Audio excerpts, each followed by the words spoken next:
Hi, and welcome to another episode of the podcast series, What Does Coffee Mean to You?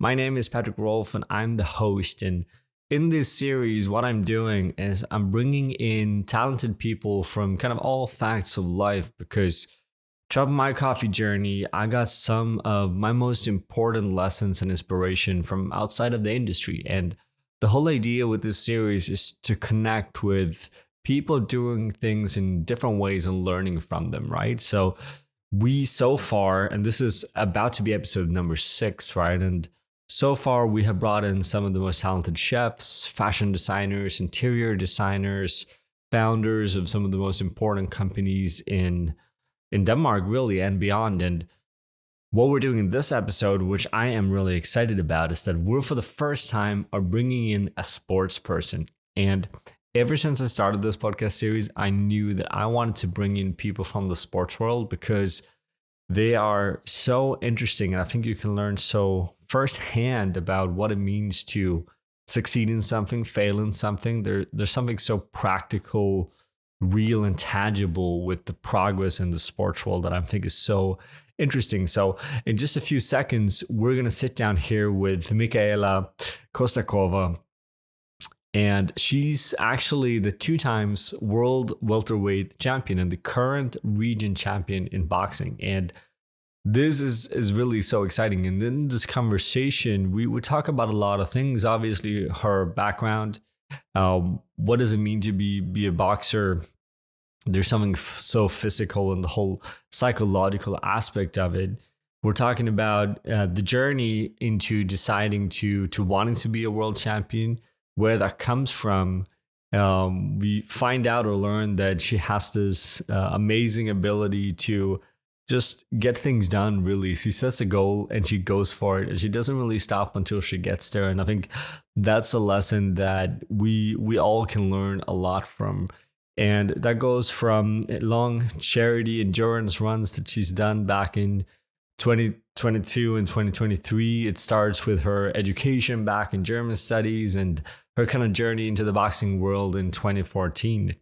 There's just so much gold in this conversation here, and I can't wait to share it with you. So as always, thank you guys for tuning in. This is the first episode of 2026, and I'm looking forward to continue to invite people that I find very interesting from different factors of life to see if we can build just interesting conversations that can help to inspire, encourage, and maybe get some of you to really just set out and do what you want to do, because I think that's important. Anyhow, without any further ado, here is Michaela and our conversation together, recorded just before Christmas. So enjoy. I really hope you enjoyed this conversation just as much as I did. Thank you for listening.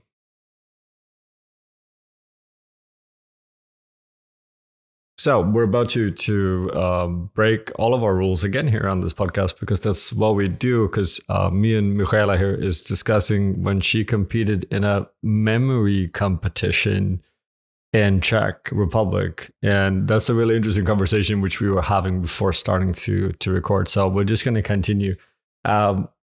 Explain this memory competition and quote, I can compete in everything, or you can compete in everything.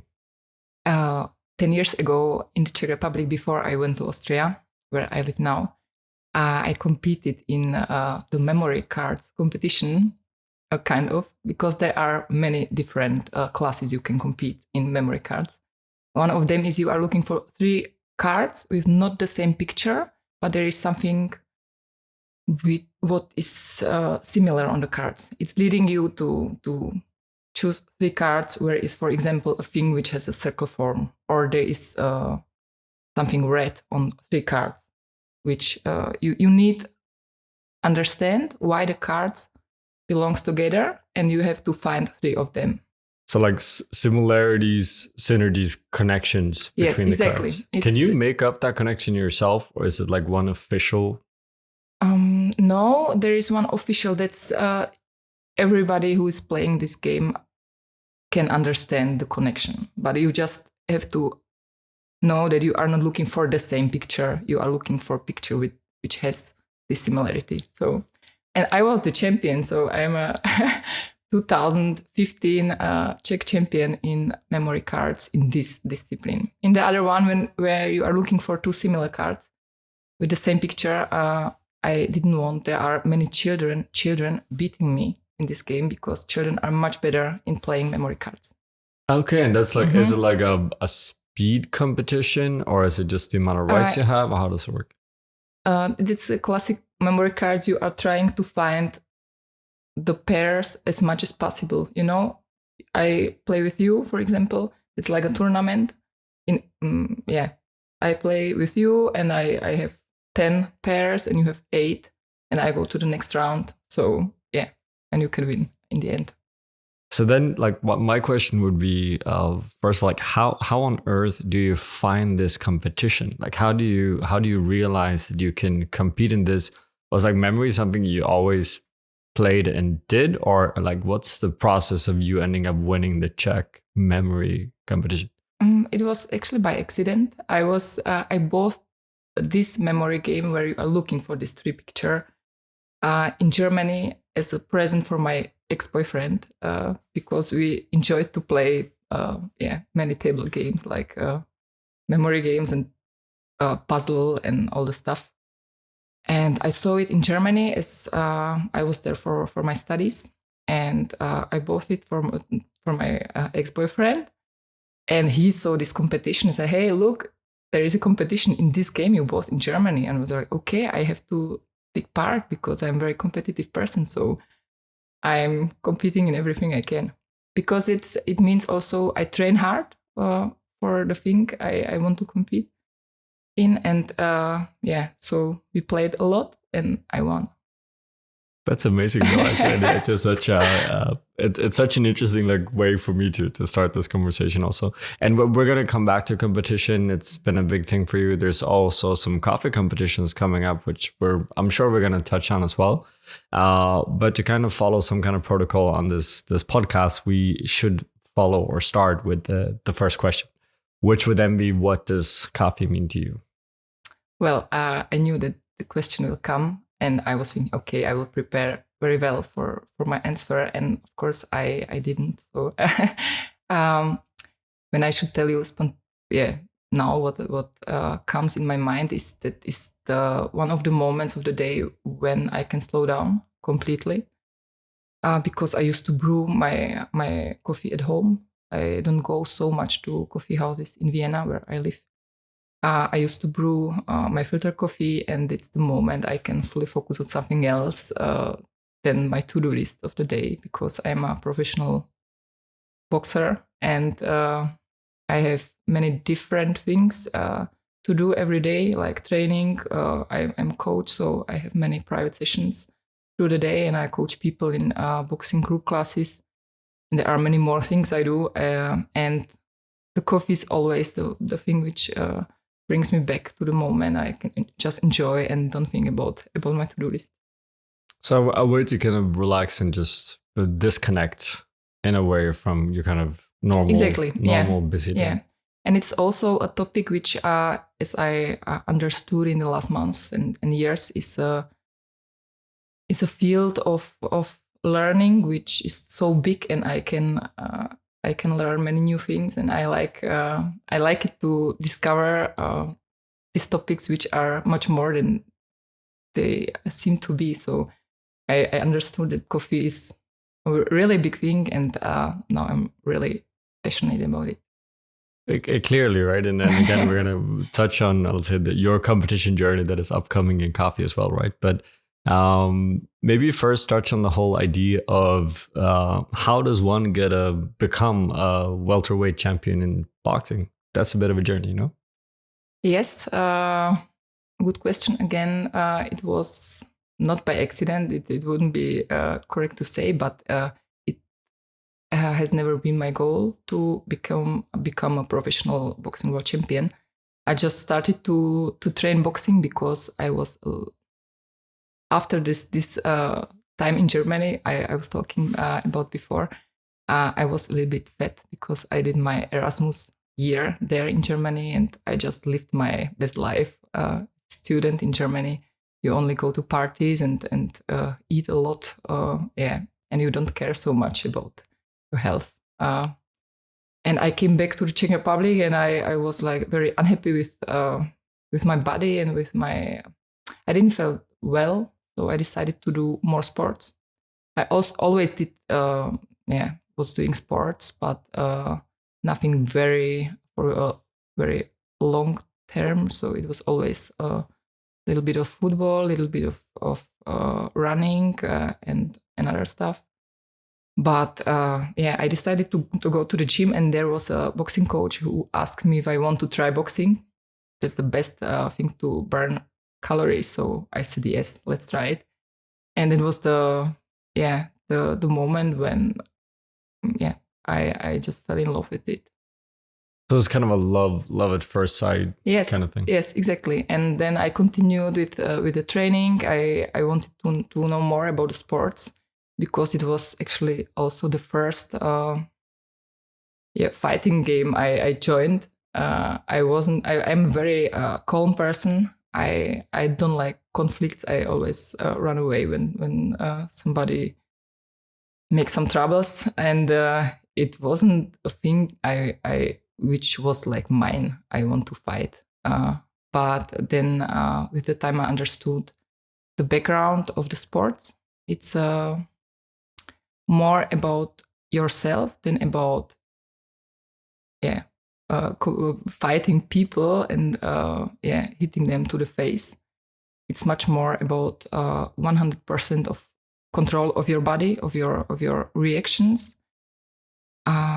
Here to the right people in the right moment, because you have a coach outside of the ring, and you have to know how to work with the informations from the coach and do the right things in the right moment. If you don't do this, it hurts and you lose the game. So the person who masters it better wins the battle, and who prepares better wins the game. And that's the main thing why I compete. I started to compete 2016 in Olympic boxing, and I lost my fight. It was terrible. My coach had to put in the towel. It means broke up the fight, because it was terrible. It was impossible for me to win. The girl was stronger, bigger, just better trained. And I spoke to my coach after the match. Hey, coach, why did you put the towel in? Because my ego didn't want to accept that I lost in this kind of decision. And he told me, I'm sorry for this, but now you still look like a girl, but after the fight, I think you wouldn't be happy with your face, and your brain neither, because it's not healthy to get punched on the head. It's of course true. And I decided after the fight to train much harder, to come back stronger. Harder, the people who just want to continue and be better, and then the other group of people who quit. And I was in the group of we will do much more, and I will win the next one. And you've won the next time? I won the next one, yes. Yep. I won, I think, 3 after the first lost. I won 3 fights, and then were the next lose, but I didn't care. I have never fought for the record. Like I don't want any. There are boxers who wants a 0 in the lost fights, and they cannot accept to be the worst fighter. But I understood then that if you fight a better girl and you lose, you just have to do your best, and then you can be happy with the results as well. So and I continued till I became a world champion 2024. Let's look at like a little bit of a timeline here, right? So you're in Germany, and we're going to backtrack to studies and things like that later, but you're in Germany, you come back, you feel you want to get in better shape, like simply put, right? When is that? You say you're competing for the first time in 2016? Yes. I started to train 2014 in the Czech Republic. So from never boxing. Yes, from never boxing to the first fight. It's not so surprising. It's a normal journey. I train 1 year only to like a fitness boxing style, just to get in shape. And after 1 year, I was curious about the sparring thing, so I started to spar with my colleagues. And then 2015, I went to Vienna for another Erasmus thing, and I wanted to have some friends because I am from a countryside, so I'm a girl who don't know the big city life. And now I know the big city life because I live in Vienna since then.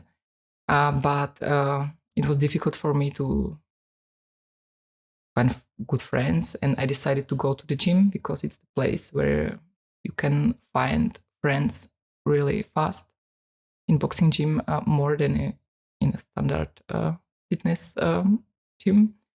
So I went to the training. My first day in Vienna was also my first day of training in Bounce. That's our gym in 16th district of Vienna. We are the biggest gym in Austria. And from then I was completely hooked. Was there ever a point, because like I'm also looking from my own perspective in terms of, we talked a little bit about it before we started recording as well, this whole fighting someone else, right? Like as you kind of already explained, there's a mental game in this. It's obviously a very technical game, and it's this, how do you deal with taking decisions under a very pressured situation or experience, right? But was that ever a challenge? How did it feel like the first time someone kicked your ass? Like did you go back home feeling okay, but that's okay? Or was that scary? Or what's the mental process behind this journey? I have to say that it hurts a lot. I will not say no. I never mind if somebody is punching in my face. It hurts very much. While I fight, I don't feel the pain because you have a lot of adrenaline in your body. And but after the fight, I always need 1 week of doing nothing, just recover my body, because I used to have black eyes. It hurts everywhere, and it's not so nice. But the feeling of fighting and winning is still worth it for me. So I'm going to continue until the satisfaction is not here. So yeah, it hurts, and it's not about I want to hit the people and kill them, and I don't know what. This blood rush is not my thing. I think there are some boxers who have it, yeah. But in my case, I am always see the fight as a sport. So you have an opponent, you should show respect to the person, because I know that everybody going to the ring, it's already a big win for you that you are willing to do this. And for me, boxing has is a pure kind of a fight, because you have rules, you have a judge in the ring who is observing the whole thing, and if it goes to wrong direction, he will break up. So I know, okay, I'm in safe space. And yeah, you fight in a safe space. It's nice that there are places like this, because it's much better than to fight in the street, or I don't know. Yeah, for me, it's a very fair and respectful thing. I wanted to touch on something you just said here, because you mentioned you wanted to kind of continue to fight until you win, for example, right? And you already won twice. Like you're already world champion. Where does one go from being a world champion? Like, what's the next step there? That's a very good question, because it's something I'm thinking about the whole year, because I always need new challenges. And I won the title 2024 in April. And since then, I defended twice. And exactly as you said, it's for me, it's not enough to defend the title I already have. And I know that I need for the next year a new challenge. Otherwise, I will probably stop to fight because I don't feel the passion in defending title. I will win a new one. And I don't know how much you know about the professional boxing thing, but there are many federations. I am WBF welterweight world champion. So for me, there are more options to win in welterweight in another federations. There are 6 big federations you can be a champion in. And I'm very well ranked in one of them. I'm number 1 after the champion. So I am the challenger. Now it's a money thing because if you challenge a boxer, you have to pay them for the fight because they can lose the title if they lose the fight. It means if I challenge you for your title, you say, okay, I will fight you if you pay me 100,000 euro. And I say yes, or I say no, I will pay 80,000. Okay, we make the deal and we have the fight. So if you are a challenger, you are always in the bad money position. You will not make money with the fight. You have to pay. But if I win the fight, my value is going to the prize, and my value is 100,000 or more in my case because I already have one title. So if I collect the other titles, the value is going to be maybe 200,000 or 300,000 euro. And if somebody is going to challenge me, I can earn money with that. But that's now the money thing, and we will see. I hope I will get another title fight next year. I would love to. I have very good management and I have a few good sponsors, and I hope we can make a new title fight. Otherwise, I probably will not continue 2027. I think I will leave boxing if there are no more titles to hold. Why is it so important for you to win? Like, where does that come from? I wouldn't say that it's important to win. It's important to have some progress and things I do. It's the same. I learn, for example, I learn Spanish, and if I see that I speak on level B1 after 1 year learning, still on the same level, I probably will change thing, or I will stop learning because I need the progress in everything I do. It's the same thing with coffee, with memory cards, and so on. I just need to see that I'm getting better, and I need something I like to practice. When I like something and I feel the passion, I love to train for these things because I learn the most while training for boxing, for my coffee competitions, for everything I did. And if I don't have the goal, it's difficult to train. You know, when you train running, you always watch your pace, or you train for a marathon, so you can. No, okay, I want to run in 3 hours and 20 minutes. So you have a goal, and you can make a structure how to get there. Yeah. Were you always like that? Like, is that a thing from childhood, or is that something you kind of grow into? I think I wasn't. But I have a brother. He's older than me, and he was always a kind of idol or role model for me. And he still is very competitive. I think now I'm more competitive than he has ever been. But I was like, I want to be as good as my brother, and maybe it started there. But no, I wasn't so obsessive with things like I am now. Maybe it's a little bit unhealthy now, but I invest the energy to good things. I think to sports and brewing coffee. I think it doesn't hurt to anybody. Sure. But where did that change? Like, is there a point in your life where you feel we're tipping here? Because touching a little bit back on your studies, German studies, pretty much, right?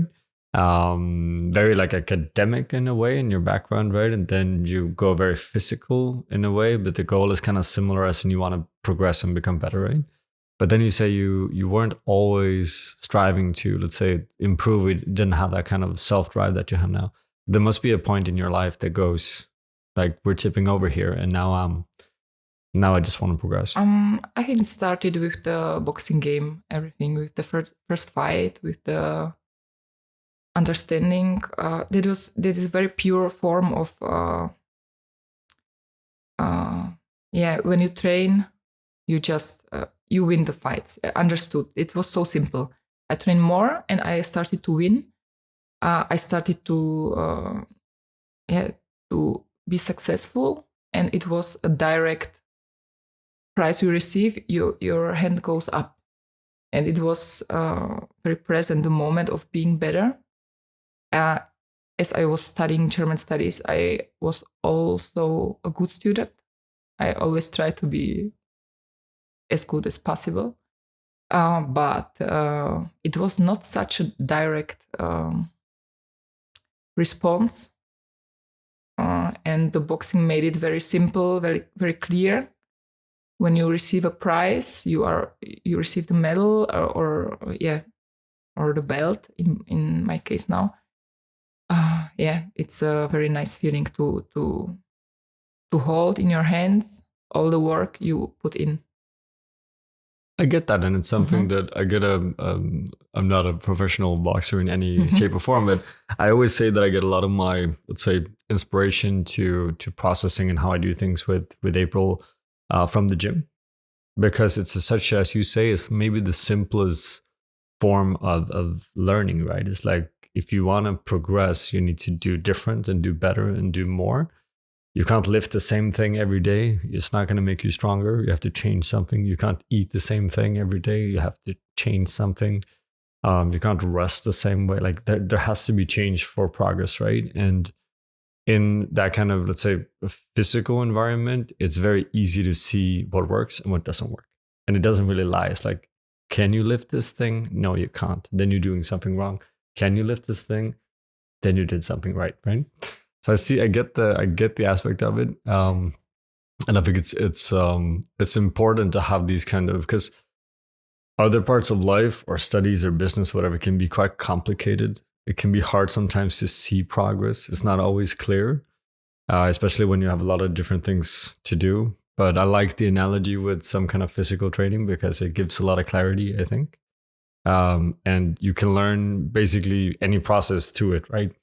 Because what you do in the gym or training is similar to what you do running a business or competing in memory or whatever you're doing. Yes, that's the thing. Yeah, it's nice. Yeah, with pushing weights, it's the best example you can have, because you see the progress. Yeah, what you couldn't do last week, you can do now because you trained. And in boxing is it the same? It's maybe the reason why I got so obsessed with, because I saw the results. And do you think you would be? I mean, let's say if we look forward a little bit, and then let's say we take something as physical as boxing, and we're all becoming older. You're going to get to an age where it's probably harder to become a new world championship, in boxing. Do you already now have like a version of what you're doing now that you're going to be doing when you're older, or do you feel you're not going to have that same drive to progress? I think I will find this drive in other things, because it's maybe also why I love coffee so much, because I see there is another field I can find this passion and this becoming better, and it's maybe also the reason why I started to compete directly after understanding there are competitions in coffee, and I started to compete because it's something I know I need for getting better. And my goal is also to finish my master's studies, which I didn't because I haven't done it yet because of my boxing career. I stopped to study my German studies and Czech studies. I studied both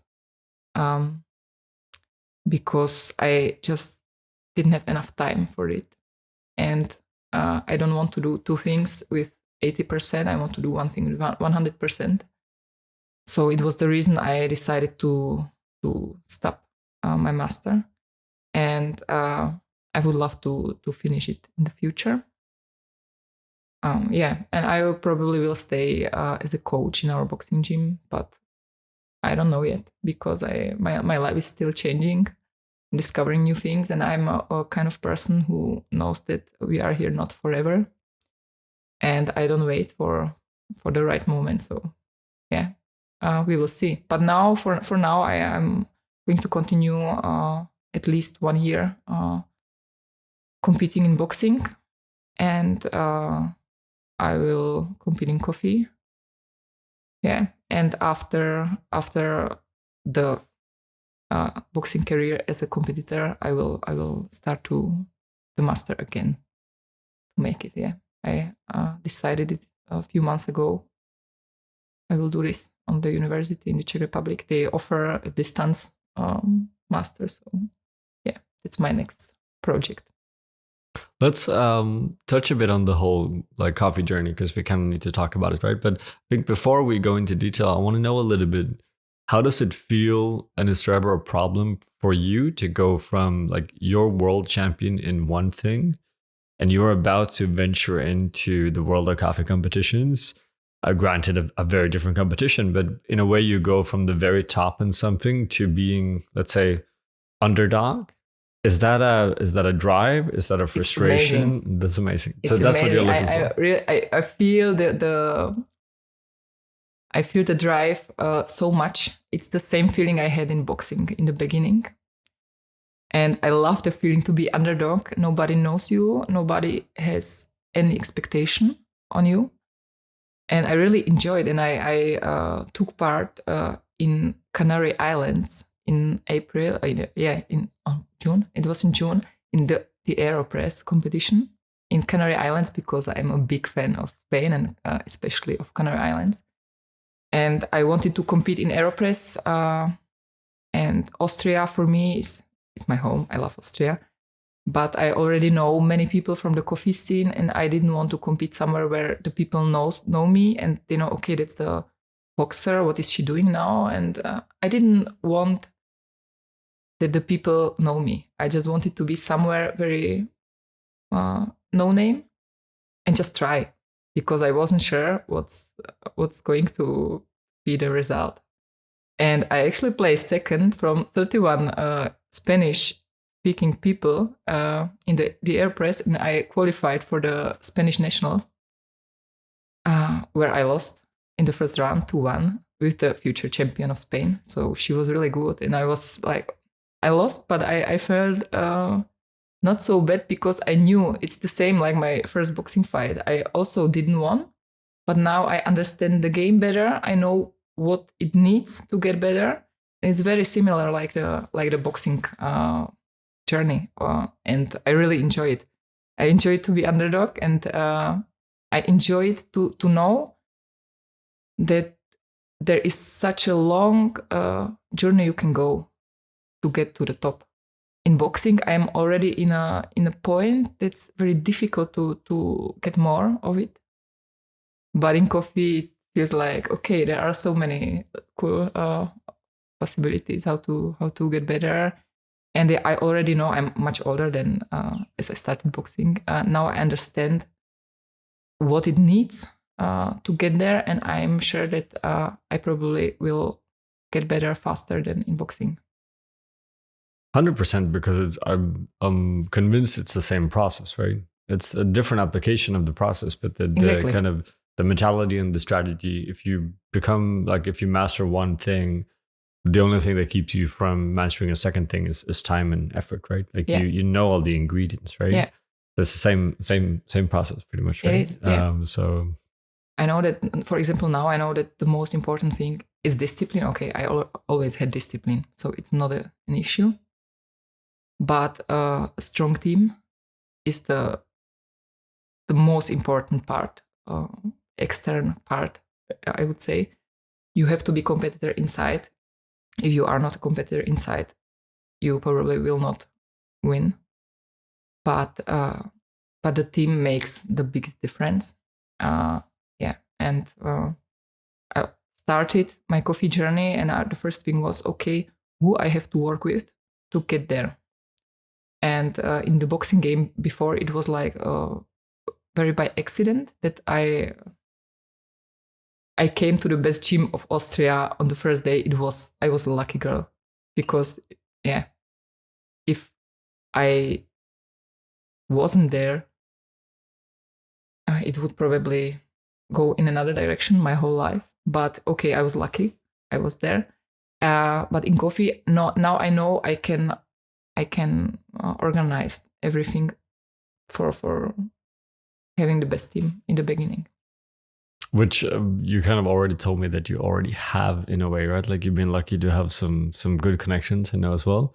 Do you want to like walk through maybe, and I know we haven't really talked much about coffee on this podcast in general, but it is a really interesting connection, right? So, I mean, what's the plan here now? But we know already that you qualified, so you already beat quite a lot of people in Czech and qualified into the national final, one can say, right? In the end of January. Yes. Which is quite exciting. So like how did you get there? Maybe in the first place, like how did you qualify that first round? Well, I did a filter coffee class in June after or before the AeroPress competition, just to understand more how coffee works, because I already knew many things, but I wanted to get deeper in the topic. And I went to the Czech Republic to a filter coffee class from Tomáš Tausig. You probably know this guy. He was many times in the Worlds, in Brewers Cup.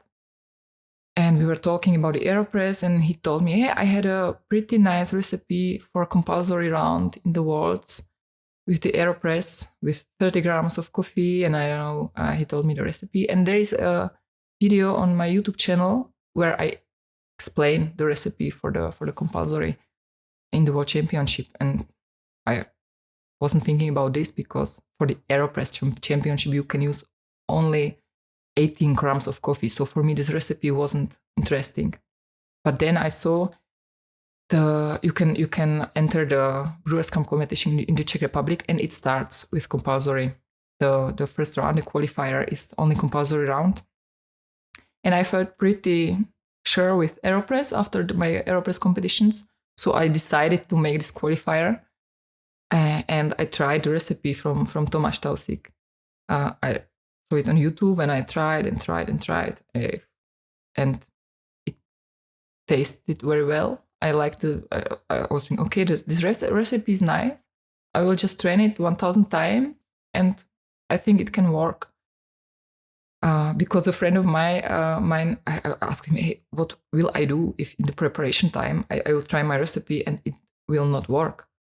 And he told me this one thing about, if you train one thing 1,000 times, it's much better than to try 1,000 different recipes always one time. Just believe in a recipe. You can adjust the grind size and the temperature, just play a little bit with the recipe, but don't worry, it will work. Okay, so I went to the competition. I went alone because nobody of my friends had time to go with me. I went alone with all my stuff, with the big luggage full of AeroPress, servers, everything I needed for the competition. And I saw the guys there on the stage. There was Čeky from Mazlet, from Prague. There was Kamila. She was also on the Worlds a few times, like in the finals. Very, very strong people, baristas only, and myself. And I was, okay, I will not think about what's happening here. I will do my recipe and we will see. And I tried in the practice time and it tasted amazing. The coffee was so good. It was really good, but the beans were very good. So I knew everybody here in this space is going to brew very good coffee. But I was thinking, okay, never mind. I'll just make this. Maybe I will make it, maybe not. And in the practice time, I do 3 cups of coffee. My workflow wasn't so good because I was alone and all the preparation with the stuff was a little bit difficult. But I made my cups. They were nice. I tried the taste. It was very constant. It was good. And yeah, I made it to the finals. I'm in top 12 of the Czech Republic with Czechy and other guys. So, but as I told you, I'm very competitive, so I'm going to prepare very well. And I know what I have to work on, because this workflow was not good. I need a team. I need somebody who helps me to carry the stuff. And yeah, I'm very excited. I can join. Yeah, of course, I'm going to win. If it won't work, never mind. But I always have the mindset of you have to try to be the best. I think that's important. I think there's a lot of I'm not sure if it's exactly specifically in the coffee world, but I think there's a lot of people competing that are a little bit afraid of saying that they're trying to win. It's not the same as saying I'm going to win, right? Like, it's not about being pretentious necessarily, but it's about, if you don't believe that you can win, then you're probably not going to be able to, right? And if you're doing it, why not try winning? Because you're already there, right? Exactly. Yeah, but also for those of you that don't know about this competition, so compulsory is pretty much everyone is brewing a mystery coffee. It's off stage, sort of, so there's no audience really. You don't have to do a presentation. The judges don't know who you are. And now what you're doing in January is the opposite, kind of, right? So you're on stage, you have judges, it's presentation. It's just maybe not more. I don't want to say it's more difficult. It's different, right? How do you like approach to all of this? You're clearly not unfamiliar, like being on stage is something you've been before in a very different setting, but still. But what do you think is the biggest challenge doing this? I think the biggest challenge is, I'm not really afraid of the presentation, but I'm a little bit afraid that I will do too much. I would do it too complicated. I think if you have a very good coffee, and if you have a good structure in your presentation, you can keep it minimalistic, clean, and clear. And I'm not afraid that I will not do this, but I always, now while I'm preparing for the competition, I still think, okay, do I need it for to brew the best coffee possible? If not, out with it. I just not want to do too much. So yeah, I'm now on a little bit minimalistic way, and because I was studying German studies, I was reading a lot of books, and I want to do nice narrative. I know how to tell stories just to make them interesting. So I don't want just to make nice, clean presentation with the best coffee possible. Yeah, and I think it could work. Yeah, there are for sure people like, okay, back to Jackie. I don't know why I'm talking about Jackie so much, but it's a good example of somebody who was many times in the finals, who has his own amazing store in Prague. He's a roaster. He knows probably 1 million things about coffee, which I don't know. And I just have to accept this thing that I will compete with my knowledge and make the best of it. Yeah, I probably will not talk so much about how the coffee was roasted, because I'm not a roaster. It is what it is. Of course, you say a few things, what you know, what you understand. That's the main thing, to say only things I understand, and not only things I learned or memorized, because I think that it goes to hell if you start doing things you know so much about. Yeah.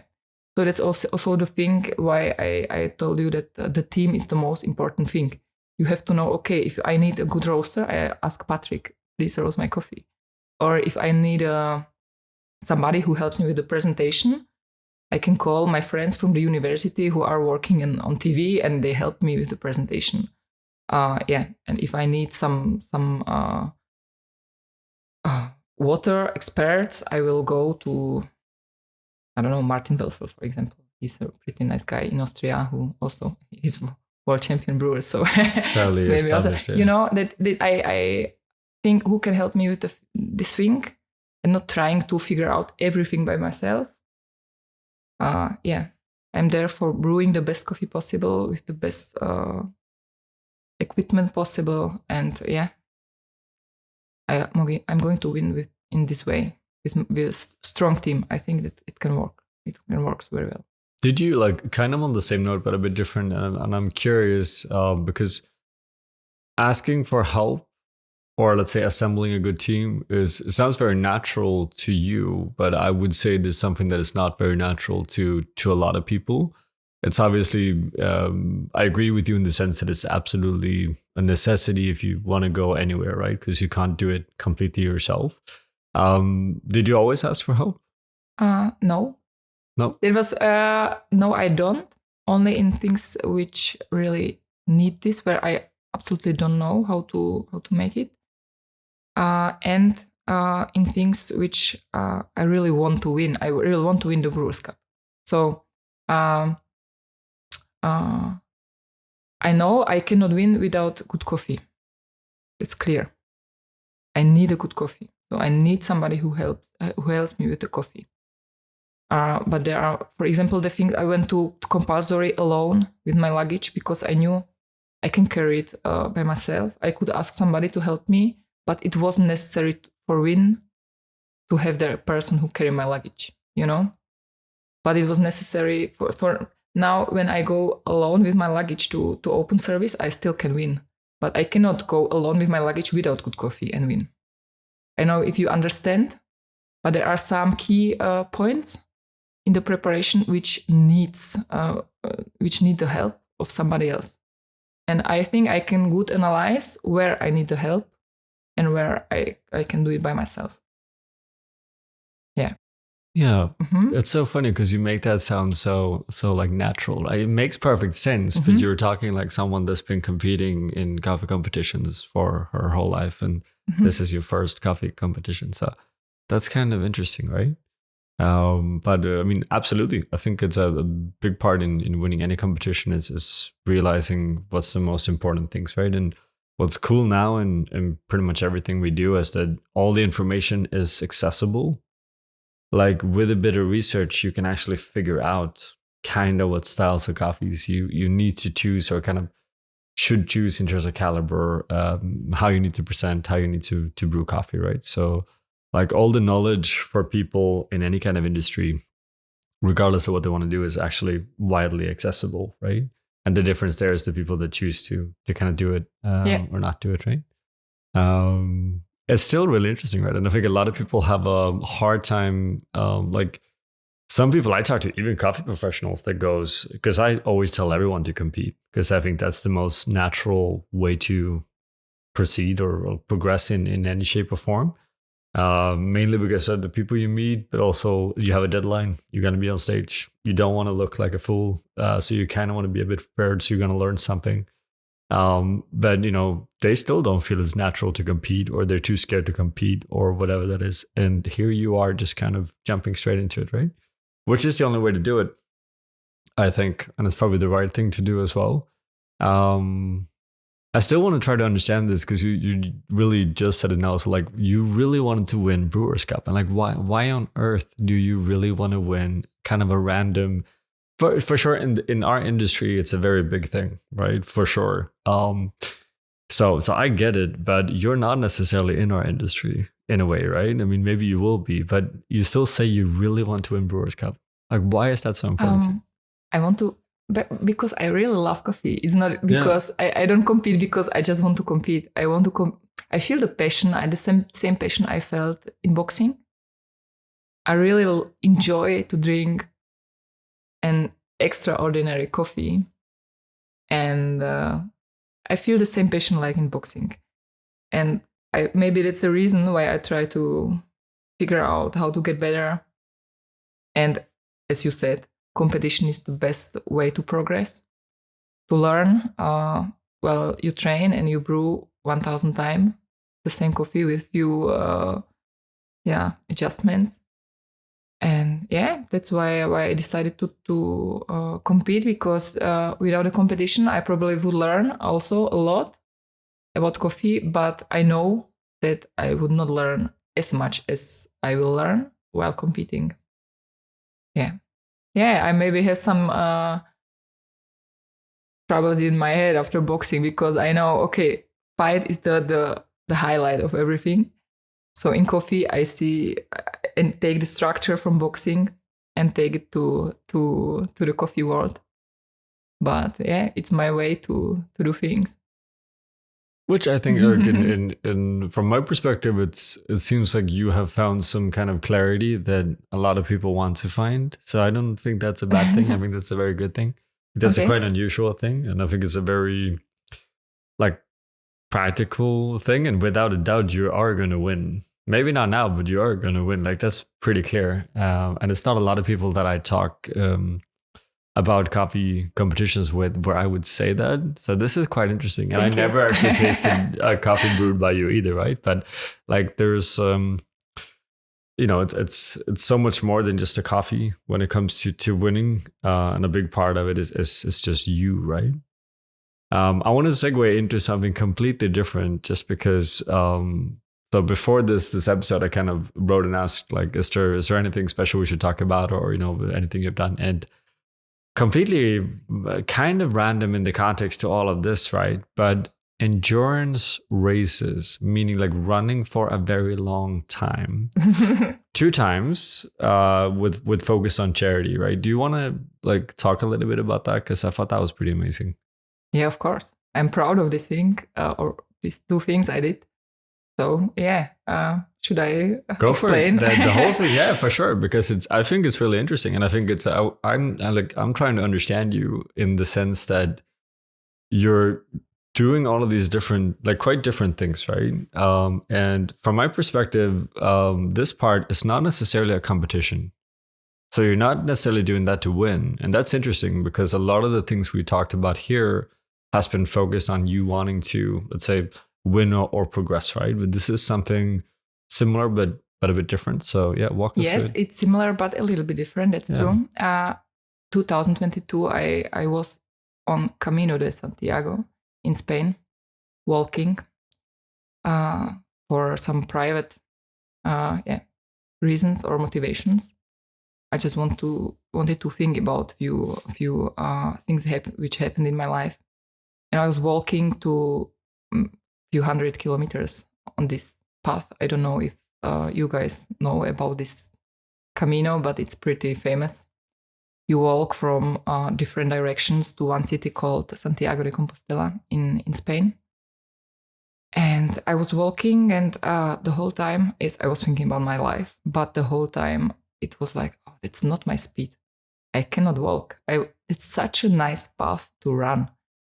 I was thinking about it. In the future, I have to come back and just run here on this path. It was beautiful. That was on the seaside in the north of Spain. It is until now my favorite coast. I was in New Zealand, Canada, on the coast and everywhere, but the north of Spain is the most wonderful coast I have ever seen. And 1 year later, 2023, I randomly read a book from a girl from Slovak who ran through the whole Slovak Republic and raised money for some organization who helped children with cancer, I think. And it was like, okay, it would be interesting to make it again, the Camino de Santiago running. And everything I do in my life is a little bit like ego thing. I do it because I want to be the best. I want to win things. I want to be better than yesterday. But it was very focused on myself. And I'm not so happy with this, because I think we are here also to make something for others. Maybe to be a role model or a motivation for other people, or myself. In this time, 2023, I was already a good, well-known boxer in Austria. People, when you say my name and they are a little bit into sports, they probably will know that I'm doing something with boxing. And I decided to go back to Camino de Santiago, run it for my ego a little bit, just to make it. But also I wanted the other kind of I had the other kind of motivation, and it was help to somebody. And I was running 20 days, a marathon a day, a slow marathon. So don't ask me how fast I made it. I don't know what's my best time in marathon. I just made a distance every day with some breaks for eating and enjoying the views and make some selfies. And the goal was to raise 10,000 euro, and I didn't raise 10,000 euro. And I was back in my ego game. I had a goal of 10,000, and I had only 8,500 euros for Red Noses Austria, which is a very nice organization. I think they are in many countries in Europe, so probably also in Denmark. Clowns in hospitals who help people forget for a while that they are ill and that they have troubles and healthy issues. So I was happy in one way. I was in Santiago. I made this sporty goal, but I didn't have the money for the clowns, and not they were happy to have 8,500 euros, but I knew I have to do something similar, more kilometers, more days, and I have to raise the money. So 1 year later, 2023, I don't know yet, I forgot already, when I was running from Vienna to Rome. I was thinking, okay, what is like a longer distance? What is a bigger challenge? What's interesting for people more than Camino de Santiago? And was like, okay, I could try to run to Rome. But the problem was that there is not an official road from Vienna to Rome. On Camino, you are running, and on every tree you see the mark of Camino de Santiago. So it's really easy to run because you know where to run. When you decide to run from Vienna to Rome, there are no paths. That's not official route. So I had to plan this. I was like building my own a running path from Vienna to Rome, and I made it in 36 days. Also in a very minimalistic way, because you cannot carry so much stuff with you. So it was a very good for my mental health. Also, you don't have to make a decision which t-shirt I'm going to wear today, because you have only two, and I bought the same two of the same kind. So I don't have to decide if I will wear the black one or the white one. I had two white t-shirts. In the end of the day, the only thing I had to do was to find a place where I can eat and where I can wash my t-shirt, because I need to wear it next day again. So it was like very back to the basics.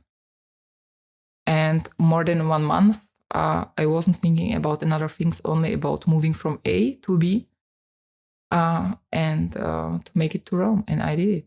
And I raised 15,000 euro for the clowns, which was my new goal, were 15,000 euros. And I made it. So I'm happy that I don't have to run even far away now, because I made it. So I mean, first of all, that's amazing. Like the whole process of that, right? For many reasons, not just because you're doing it for charity, but also just let's say focus and dedication to even do that, like pausing your life or other things you're doing at the same time, right? I think for a lot of people, that's a very big thing to just kind of so drastically change. But two like just like short questions based on this. So one, so let's say you didn't reach 15,000. Would you have done it again? Yes. Yes. Okay. And why did you increase? Because you go to Spain, you do it, you have 10,000, you don't make 10,000. And for most people would go, okay, I'm going to do this again. And the key thing here is to reach my goal. So I will set the goal the same or below, but you actually set the goal higher. So you made it even more difficult for yourself. Why? There were more reasons for this. One of them was that I was more like famous in Austria 1 year later. And I knew I have better contacts also to people who has companies, and they can help me. Maybe the company can help me with the money. I knew I will run much longer.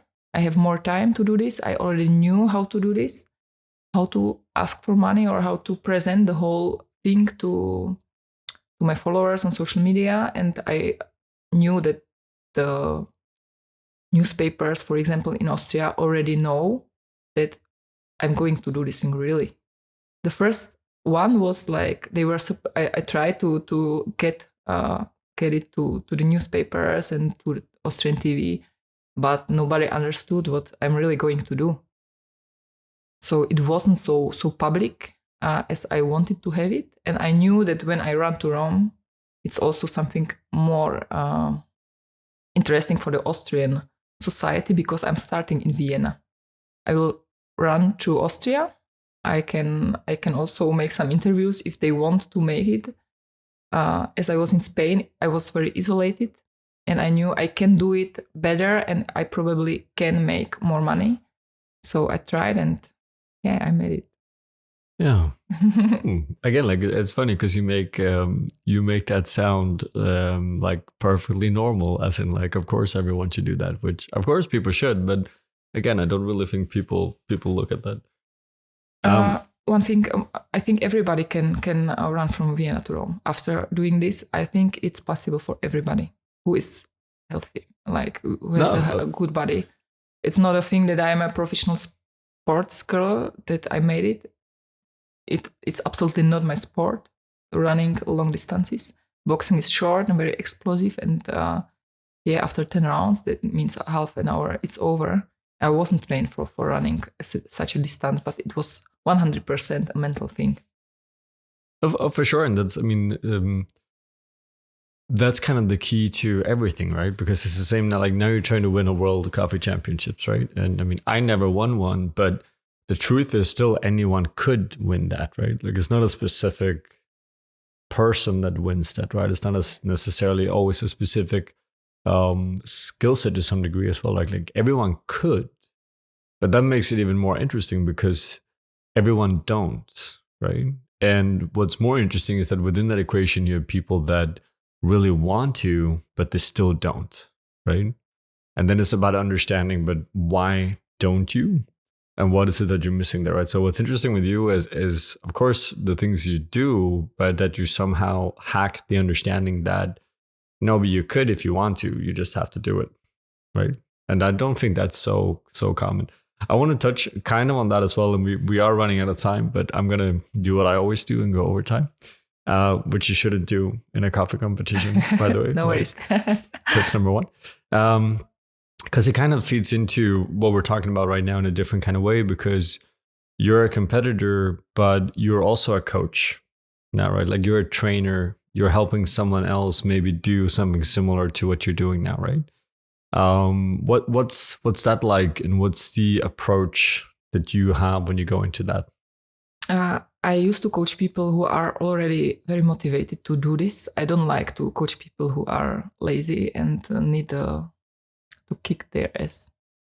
I work only with people who come and know that they have to move the body and that they have to go 100% to reach the goal. I coach people, the majority are people who are boxing for fitness reasons, not competitors. Although I would love to work with competitors also in the future in the boxing game, because I think I already know how it works, and I could help them to win few titles maybe. But I like it. I like it that somebody is very interested and in something I like so much, and I'm very willing to help. Yeah.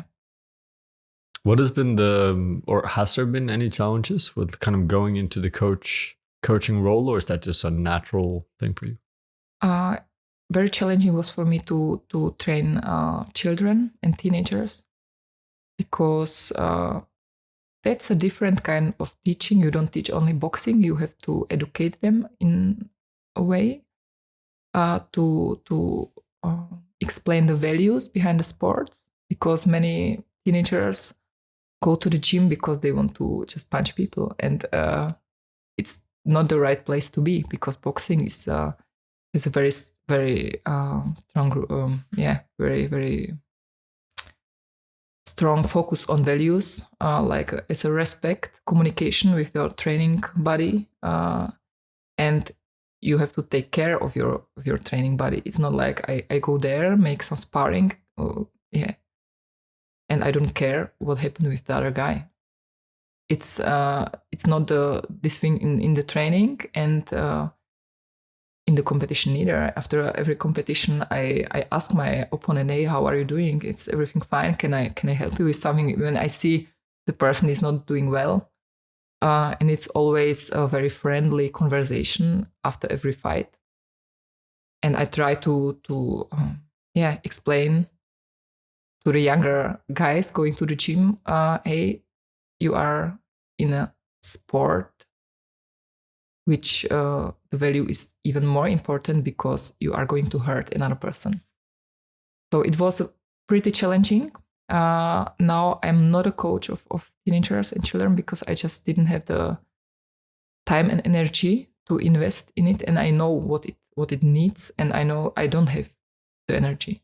So now I train more or less only with women's and with managers who want to just train for forget for a while the busy day, and for now it's the best for me. But I know that in the future, when I have more time and I'm not a competitor anymore in boxing, I will teach children again, just to explain what I learned. Mm-hmm. I said this before, but one last question. And which I think can be very helpful for the people listening also, right? Because again, and we touched on this a few times here, right? And it's, again, you make it sound very natural and very easy to just go out and do what you want to do in a way, right? But I know firsthand there's a lot of people that it just doesn't come that easy to them. Do you have any like final recommendation or more like concrete exercise? Or I mean, maybe they can't all start boxing, but maybe is there something you would recommend from your own journey where it's like, okay, but if you struggle actually trying to achieve what you really want to achieve for whatever reason, try to do this as kind of a first step? It's a difficult question because there are many quotes who are saying very motivating things. I don't really have a recommendation. I'm a person who, as I told you, I know I'm not here for long. And just doing things, although you are not 100% prepared. That's what I learned. You don't have to wait for the right moment. Just do this, and it maybe will not be the result you expected, but you will know where you are standing now and what you want to make better, just to start. I had few moments in my life. Last year, my coach passed away he was 42 years old. And since then, I am still thinking, I cannot know how long I can fight. I don't know how long I can hold this coffee cup. Maybe something happens with my hand. Or maybe the politics will go in the wrong way. I don't know. Maybe I cannot travel to Denmark anymore. So that's why I'm here now, and why I'm doing things which I'm doing. I don't wait for the right moment, and I think that's the thing which can help to many people. Just start and try. I think that's a great advice, and it's a good way to kind of wrap up this conversation as well, because I don't think there ever is a right time, right? Or maybe there is a right time, but we also miss it because we kind of stand around waiting for it, right? It's one of those things where I think you kind of know if it was the right time or not after you did it. It's very hard to know before, and it's very hard to know in the moment. But everything takes time. So you're most likely better off starting now than starting later, right? I think that's a good way to put it. This has been really nice. I want to thank you for like flying into Copenhagen for this. Thank you for the invitation. It's been amazing, and we're gonna do everything we can to try to help you win the World Coffee Championship, right? Which I'm like, funnily enough, I don't think you need our help. I think you're gonna do that by yourself or figure that out by yourself. Right? Give me good coffee, and I'm going to win. We'll try to do that. But no, really, thank you for taking the time. It's been thank you really for great. inviting me. I really appreciate it to talk about myself. Yeah. No, it's been really great, and I'm sure you guys like listening and watching have got some new insights as well, which is that's really what this is all about, right? So thank you to you, and thank you to everyone watching and listening. As per usual, it's been really great. Thank you.